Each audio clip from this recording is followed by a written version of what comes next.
The turbine generator number 8 slowed to 2300 RPM, marking the stress test's end.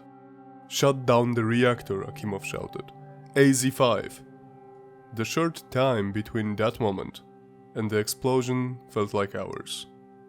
When it happened, the windows shattered and the whole building shook. Dust fell from the ceiling, and the air conditioning vents spat out some dark fog-like substance. They didn't know it yet, but the reactor ceased to exist.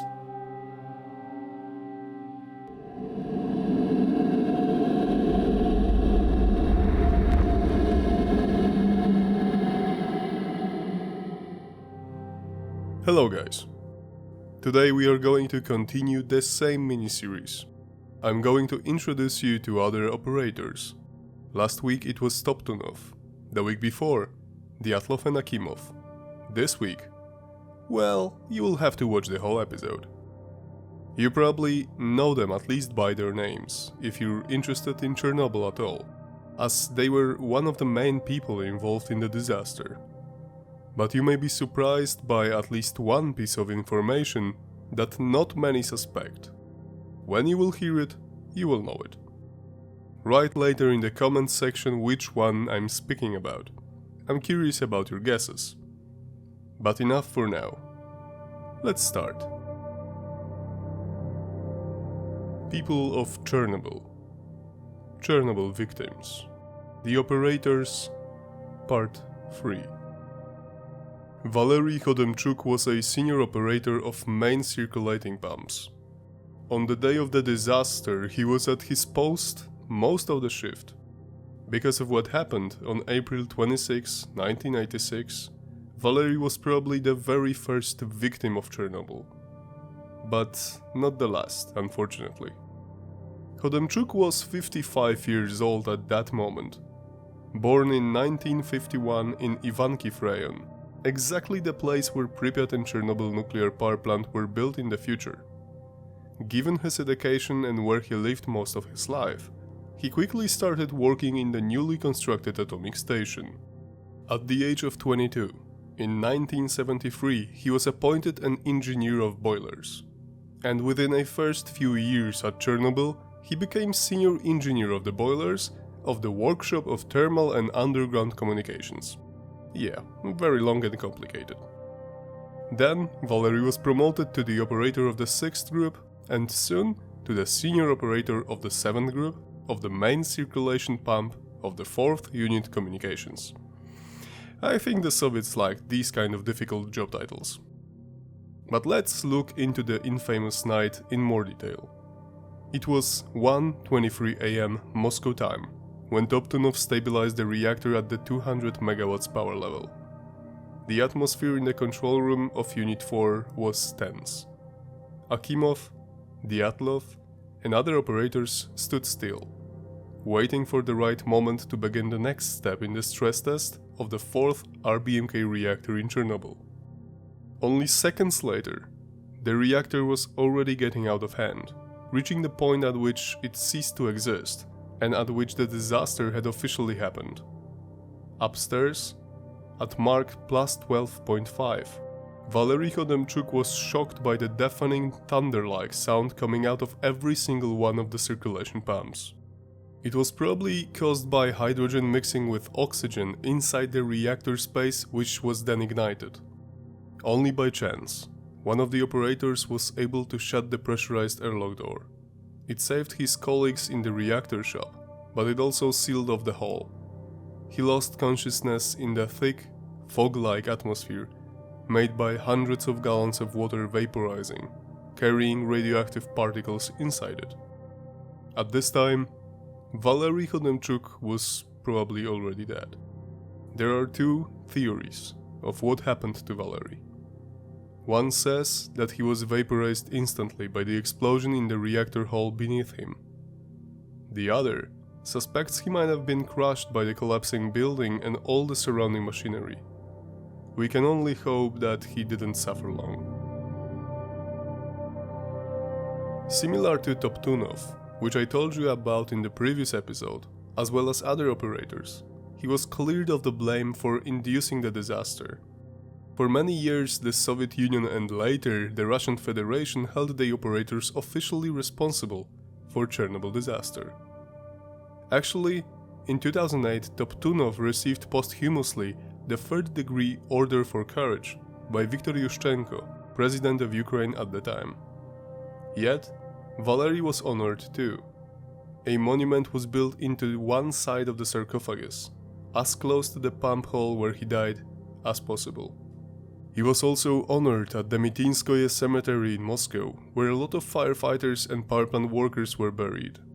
If you don't know that, a significant number of them were transported to Moscow Hospital No. 6, which specialized in treating radiation victims. Yet, Valery Khodemchuk's body was never recovered due to the collapse of this section of the building and because of the incredibly high radiation. So he's forever buried under the Unit 4 building, then the first and the second sarcophagus. Boris Stolyarchuk was one of the engineers at Chernobyl nuclear power plant. He was present in the control room of Unit 4 when the disaster happened. Thus, throughout all that time since then, he has been a source of much important information. You may be shocked by this, but as far as we know, Boris is still alive and well. Probably most of you thought that if anyone was so close to the disaster, he surely had to suffer from different diseases or health issues in general. We don't know anything about Stolyarchuk's health post-Chernobyl though. Since it happened, Boris gave at least 2 interviews which were widely distributed. One in 2004 for a TV production about the disaster. The second happened in 2018 when he met with Sonia Koshkina, who prepared the Kishkina project in late 2018. We don't know if he worked with HBO to any extent, yet it's not impossible to imagine the creators of the TV series Chernobyl would rather try to contact him. We didn't find much information about the life of Boris Stolyarchuk, yet we know a bit about his involvement in the disaster. He was personally present in the control room of Unit 4, as I already said. At the age of 27, he was a participant in the stress test of the RBMK reactor and a witness to the explosion. He was a senior unit control engineer, and on that night, one of his tasks was to maintain the water levels in the separator drums.